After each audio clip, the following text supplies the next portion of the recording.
C'est une nouvelle édition. Bonsoir à toutes et à tous et bienvenue à ce 20h. Au sommaire, investissement au Burkina Faso.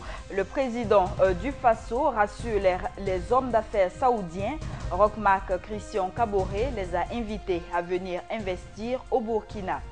Municipal 2016, à 48 heures de l'ouverture de la campagne électorale, les partis politiques affûtent leurs armes. Ce sont les derniers préparatifs. Le constat dans ce journal. Et les fidèles chrétiens catholiques célèbrent ce 5 mai la fête de l'Ascension. Quel est le sens de cette célébration? Des réponses au cours de cette édition. Le président du Faso rassure les investisseurs saoudiens des opportunités d'affaires dont regorge le Burkina.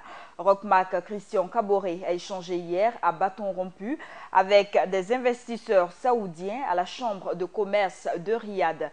Retour sur cette rencontre dans ce reportage de notre envoyé spécial, Cheikh Omar Bandaou. L'or, le coton, les produits de l'élevage, la chasse, les infrastructures, voici bien les domaines dans lesquels les hommes d'affaires saoudiens peuvent investir au Burkina Faso. Ainsi en a fait comprendre le président du Faso quand il les a rencontrés dans la matinée du 4 mai 2016.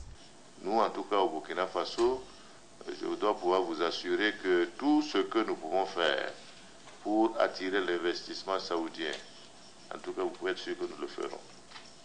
S'il y a des difficultés qui sont posées, si nous pouvons les résoudre, nous allons les résoudre également pour permettre, comme j'ai dit, qu'à partir d'exemples de succès, les autres Saoudiens aussi se disent, nous allons aller là-bas aussi pour voir qu'est-ce que nous pouvons faire dans ce pays. Des hommes d'affaires qui ont par moments soulevé certaines inquiétudes quant à la sécurité des investissements qu'ils seraient amenés à faire dans notre pays. Et pour le président du Faso, son pays sera la meilleure terre d'accueil. Je voudrais vous assurer que le gouvernement burkinabé prendra toutes les dispositions pour sécuriser et vos investissements et pour sécuriser également les personnes qui travailleront donc dans notre pays. Parce que vous êtes venu investir dans un pays, il est tout à fait normal que le fruit de vos investissements, vous puissiez le récupérer. Donc nous avons la Banque centrale des États de l'Afrique de l'Ouest qui s'occupe donc de s'assurer de ce transfert-là. Donc ça, je pense qu'il n'y a pas de problème à ce niveau sur la circulation monétaire. Une brève rencontre, mais avec de grands espoirs. S'il y a bien un domaine qui doit être soigné au Burkina Faso, c'est celui de l'énergie. Le président du Faso s'est donc rendu à la cité nucléaire de l'énergie renouvelable du roi Abdallah. Il y a affirmé sa volonté de passer du thermique au solaire. Et l'expérience saoudienne, il l'a sollicité pour la mise en place de la centrale solaire. Les responsables de la société ont quant à eux parlé d'un début de coopération réussi. Il s'agira donc d'examiner les voies et moyens de cette coopération pour que chacune des parties en bénéficie. C'est sans doute un coup dur pour l'économie nationale. Le Burkina a perdu cette année 49 milliards de francs CFA au titre des financements extérieurs. Une perte due à la faible capacité d'absorption des financements. Des précisions avec Hassan Nakro. 49 milliards de francs CFA perdus par le Burkina Faso en cette année 2016 au titre des financements extérieurs. L'information a été donnée par la ministre déléguée auprès du ministre de l'Économie, des Finances et du Développement, chargé du budget, après l'adoption de la loi des finances rectificatives. Une annulation due à la faible capacité d'absorption des financements extérieurs du Burkina Faso. Il faut noter que pendant l'élaboration du projet de la loi des finances rectificative du budget 2016, le gouvernement, sur la base des constats, avait procédé à des annulations de l'ordre de 25 milliards de francs CFA dans les investissements sur les financements extérieurs. Après la revue conjointe du Fonds monétaire international FMI en début avril 2016, d'autres annulations sont intervenues, portant l'ensemble des annulations à 49 milliards de francs CFA. Des annulations qui interviennent dans un contexte d'élaboration du Programme national de développement économique et social, PNDS, au Burkina Faso. Ce programme qui vise à dégager les actions prioritaires de développement couvrant la période 2016-2020 viendra en remplacement de la stratégie de croissance accélérée et de développement durable SCAD. La base de ce programme est l'investissement, car le développement économique et social est fondé sur les investissements que les populations entendent pour améliorer leurs conditions de vie. Selon les experts du domaine, ce programme n'a de chance d'aboutir que si le Burkina Faso corrige ses taux d'absorption et met un accent sur la transparence dans la gestion.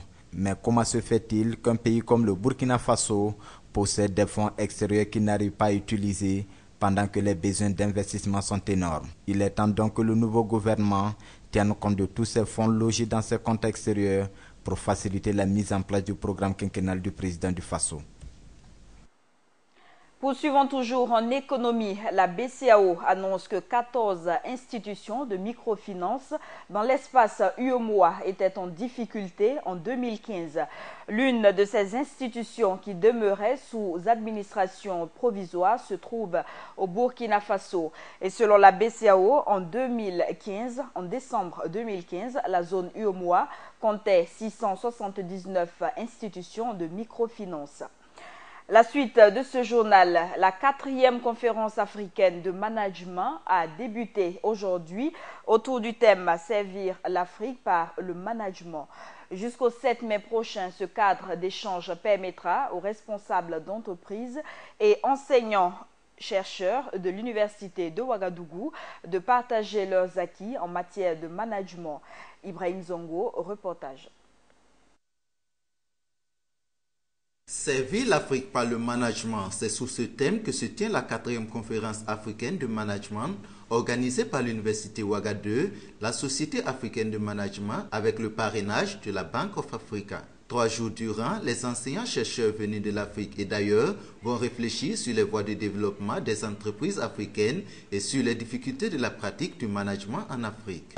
Nous avons donc l'honneur d'accueillir cette 4e conférence-là et qui va traiter de beaucoup de thèmes en allant de la finance à la comptabilité, à l'audit, à la question de la gestion des ressources humaines, au management, à l'entrepreneuriat, etc. Donc c'est vraiment important et comme je l'ai dit, l'idée pour nous, c'est à travers cette initiative, c'est de nous appuyer sur notre environnement africain, sur notre culture africaine, sur nos traditions, pour pouvoir donc apporter des réponses aux questions de développement à travers la gestion simple et une gestion endogène de nos entreprises. À en croire le représentant du ministre de l'Enseignement supérieur, cette rencontre est une opportunité pour la professionnalisation du monde universitaire burkinabé. Panels, ateliers et séminaires sont autant d'activités qui seront menées durant ces 72 heures. Cette conférence africaine de management, nous aurons un dialogue entre le monde économique, le monde de l'entreprise et le monde de la recherche. Le panel qui aura lieu tout à l'heure sera vraiment le retour d'expérience des chefs d'entreprise dans un premier temps. Et à l'issue de ce panel, suivront des échanges avec le monde de l'entreprise et avec le monde de la recherche à travers des communications scientifiques sur la prise en compte des préoccupations du monde économique. Suivra demain l'atelier doctorat pour les étudiants qui se préparent de thèse et qui sont la relève en fait de l'enseignement et de la recherche de demain. Et nous aurons le samedi un 2e panel qui sera cette fois-ci encore une grande rencontre entre le monde économique et l'académie. Faire de la recherche en Afrique pour l'Afrique, voici l'enjeu de taille auquel le monde scientifique et les entreprises restent confrontés. Cette conférence est aussi l'occasion pour les étudiants de s'imprégner des réalités liées à la recherche.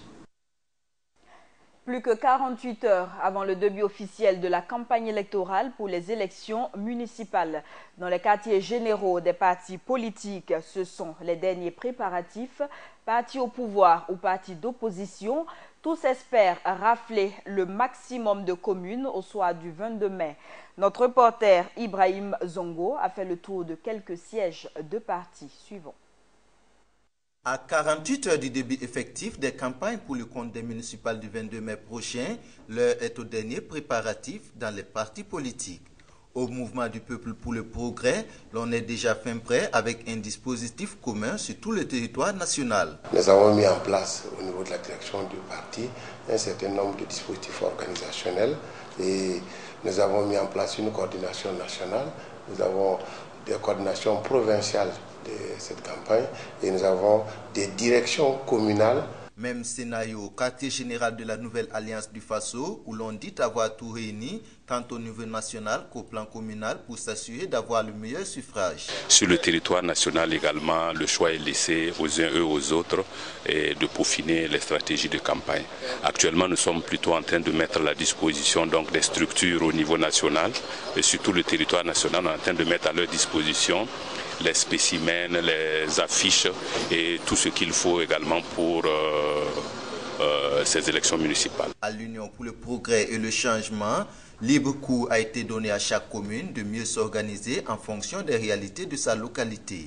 Nous avons un programme pour la campagne qui est déjà prêt. Nous avons pu déposer, en tout cas au niveau de tous les arrondissements de Ouagadougou, des listes de candidatures.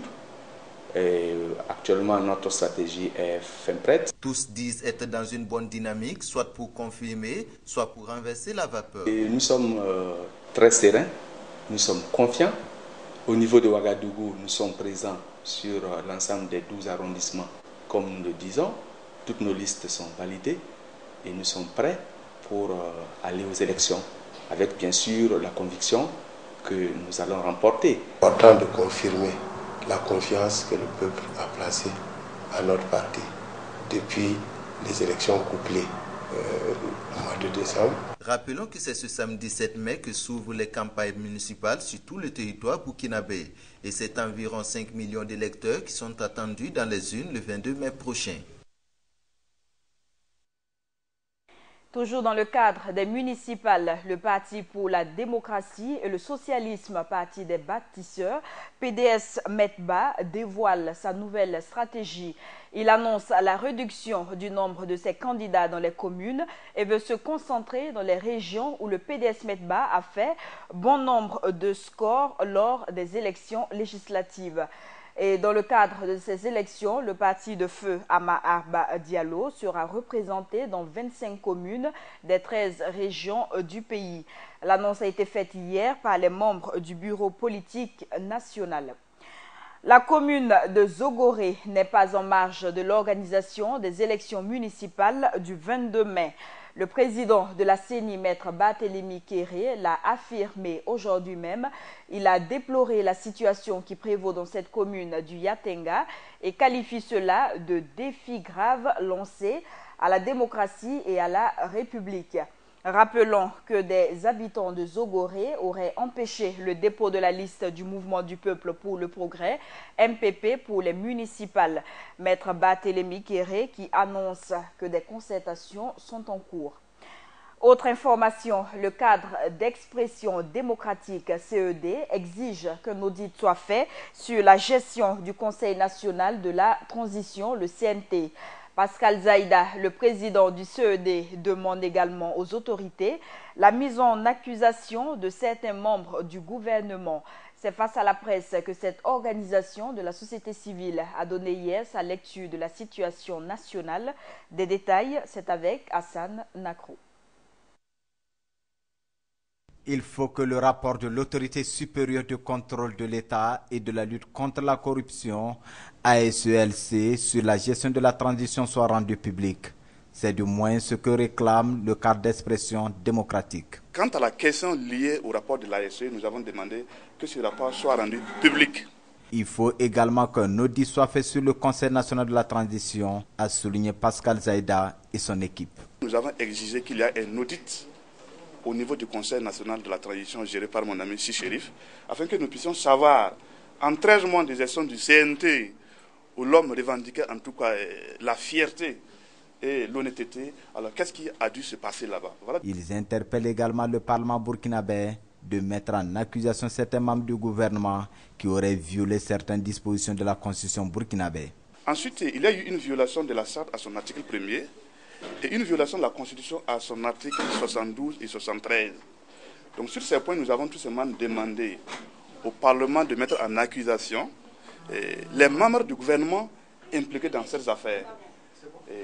Quant aux autres personnalités, nous avons demandé au procureur du Faso de déclencher sa machine, parce que si en 13 mois, vous avez pu enlever 1,6 milliard des fonds de l'État, cela veut dire qu'il y a problème. Le refus d'Interpol d'émettre le mandat contre Guillaume Soro a aussi été abordé par le cadre d'expression démocratique. Aborder la question des mandats d'arrêt. D'abord, vous avez celui lié à Guillaume Soro, dont Interpol, n'est-ce pas, a refusé d'émettre le mandat. Ce qui veut dire que quoi? Alors, c'est un élément politique. Lorsqu'un élément est politique, Interpol refuse, n'est-ce pas, d'exécuter. Et à ce titre, il revient, n'est-ce pas, au pouvoir actuel et à la justice militaire de revoir, n'est-ce pas, la copie. Pour le cadre d'expression démocratique, le Burkina Faso est arrivé à un niveau où la justice doit être indépendante et les dossiers doivent être traités en toute impartialité. Et l'actualité ce 5 mai 2016, c'est le calme qui est revenu à Dédougou après les violentes manifestations populaires. La brigade de gendarmerie de la ville a été incendiée mardi par des habitants après la mort d'un détenu accusé de vol. Des domiciles et des biens des gendarmes ont été saccagés et incendiés, accusés d'avoir infligé des sévices corporels aux détenus jusqu'à ce qu'ils trouvent la mort. Les gendarmes se défendent dans ce reportage de Josias Dabiri. Deuxième jour des violents affrontements qui ont opposé forces de l'ordre et la population dans la commune de Dédougou.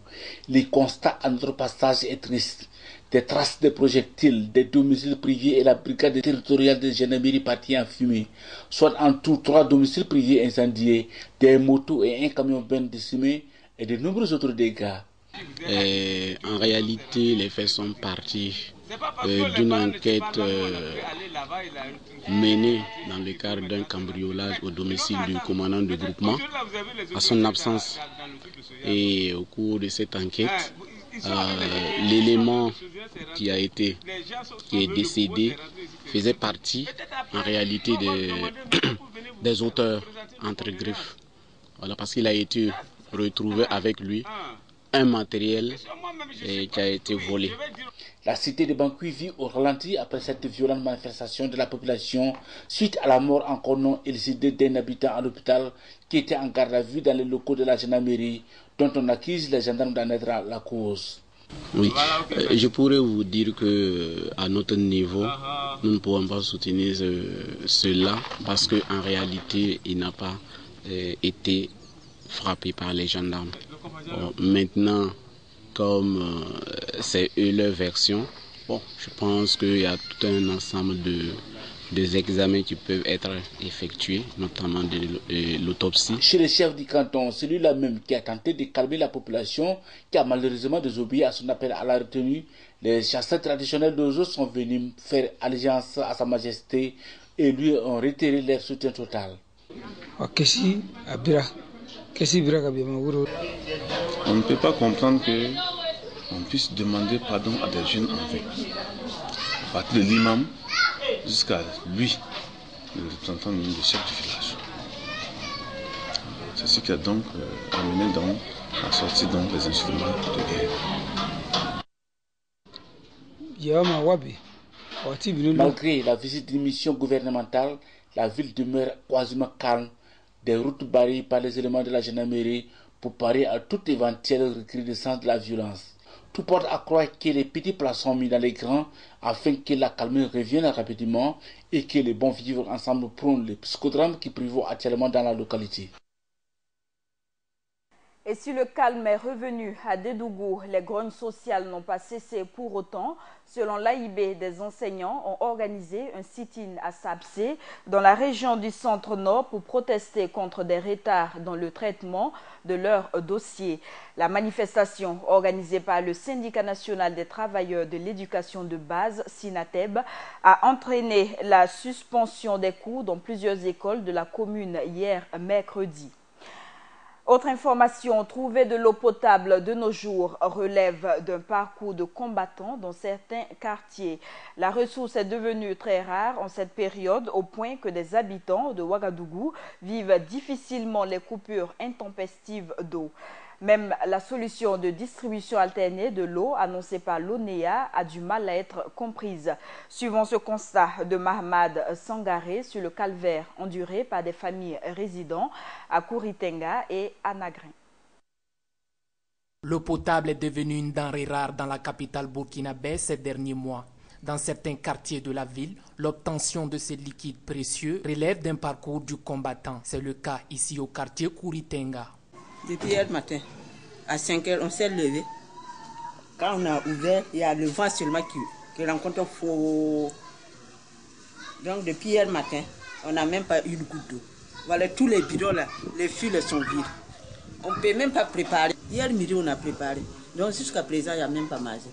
Autre lieu, même réalité. Ici au quartier Nagrin, les coupures d'eau sont fréquentes et elles peuvent souvent atteindre 48 heures. Une situation qui met à mal les activités de ses habitants. Ça fait 3 jours qu'on ne prépare pas parce qu'il n'y a pas l'eau. Il n'y a pas l'eau, on ne peut pas préparer. Et puis souvent, l'eau qu'on parle trouver là, c'est l'eau de pompe. On ne peut pas boire, c'est juste pour se laver et ainsi de suite. Mais on ne peut même pas préparer parce que non, ça sent.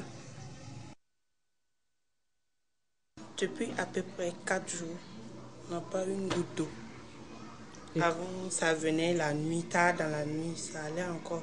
Mais depuis là, pas une goutte. Pour ces populations, l'Office national de l'eau et de l'assainissement ONEA doit fournir plus d'efforts pour soulager leurs souffrances. Ce qu'on peut les demander, c'est essayer de voir comment ils peuvent gérer et peut-être nous expliquer aussi ce qu'il y a comme problème. Puisqu'on ne comprend pas, on n'a pas l'eau, mais on ne sait pas pourquoi. On attend, il n'y a pas l'eau. Les factures viennent comme d'habitude, rien ne change. Je peux dire que peut-être ça a plus augmenté, comme si on consommait l'eau, alors qu'il n'y a pas d'eau. Il faut noter que lors de sa conférence de presse tenue ce mercredi 4 mai 2016, l'ONEA a annoncé un programme de distribution alternée de 12 heures de l'eau dans les différents quartiers de la ville. Cependant, l'effectivité de cette mesure est encore attendue par la population. Et la communauté catholique célèbre ce 5 mai la fête de l'Ascension. Pour plusieurs fidèles, c'est pas à la messe à l'église qu'a débuté cette célébration ce matin.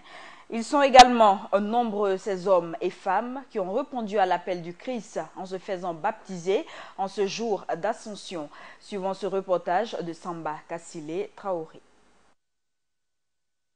C'est à travers une messe que les fidèles chrétiens catholiques de certaines églises de la ville de Ouagadougou ont célébré la fête de l'Ascension. Une fête qui revêt un caractère de joie pour ces fidèles.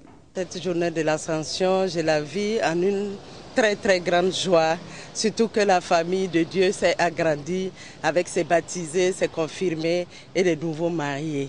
C'est une grande joie pour l'Église et nous catholiques, nous prions beaucoup pour que l'Église ait beaucoup de fidèles comme ça et que à chaque ascension, que la famille s'agrandisse toujours. Cette journée de l'Ascension, c'est une journée de joie, une journée de paix, une journée d'amour, une journée, j'allais dire, d'acceptation de la différence. C'est-à-dire qu'on doit s'élever au-dessus de tout ce qui est mauvais et pardonner, et croire en Christ.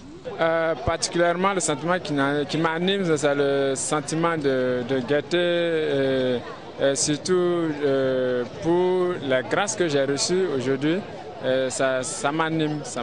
Cette fête de l'Ascension a vu la confirmation et le baptême de certaines personnes qui affirment que c'est l'occasion pour elles de se rapprocher encore plus de Dieu. Je suis contente parce que je viens d'avoir un sacrement important, la confirmation. Je suis très contente d'avoir aussi l'Esprit Saint aujourd'hui, parce que ça va m'aider dans la vie. Parce que sans l'Esprit Saint aussi, on ne peut pas avancer, donc je suis très contente. L'Ascension est la montée du Christ au ciel qui a eu lieu 40 jours après sa résurrection, selon les écrits bibliques. Quel est le sens de la fête de l'Ascension pour l'Église catholique? L'abbé Barthélemy Zan est formateur. Il répond à cette interrogation dans cet élément signé Samba Kassile Traoré. Les chrétiens catholiques du Burkina Faso, à l'instar d'autres du monde entier, ont célébré ce jeudi 5 mai la fête de l'Ascension. Une fête qui a un sens particulier pour eux, car au-delà du caractère festif, c'est l'aspect spirituel de l'événement qui importe beaucoup chez les adeptes du christianisme. Car c'est un nouveau départ pour eux, comme nous le confirme l'abbé Barthélemy Zan. Le mot ascension ne cache rien, il révèle une autre forme où le Christ, avant de nous envoyer son Esprit Saint, monte au ciel avec son corps et son âme. C'est très important ça. Il disparaît à nos yeux d'hommes, mais il nous laisse sa présence, une présence qui ne finit pas. Et c'est pourquoi aujourd'hui, c'est le début pour chacun de manifester cette présence par un témoignage de vie. Et c'est là que je dis toujours, l'ascension est pour nous un nouveau départ. Après cette montée du Christ au ciel, il est attendu des chrétiens de proclamer la bonne nouvelle et surtout d'être des apôtres du Christ. Aujourd'hui, particulièrement, c'est le témoignage. Il faut que nous-mêmes, nous soyons les apôtres, que nous-mêmes, nous allons annoncer l'évangile. Il ne faut plus compter sur d'autres personnes que le Christ lui-même nous a dit de faire. Allez dans le monde et enseigner, baptisez-les au nom du Père, Fils et Esprit Saint. Lors de cette fête d'Ascension, de nouveaux fidèles sont intronisés dans la famille chrétienne catholique à travers des baptêmes, des communions et des confirmations. Cela leur permet d'avoir la grâce divine, foi de l'abbé Barthélemy Zan. Et c'est ce reportage de Samba Kassile Traoré qui met fin à cette session d'information. Bonne fête d'Ascension à toutes et à tous et bonne suite des programmes de Burkina Info.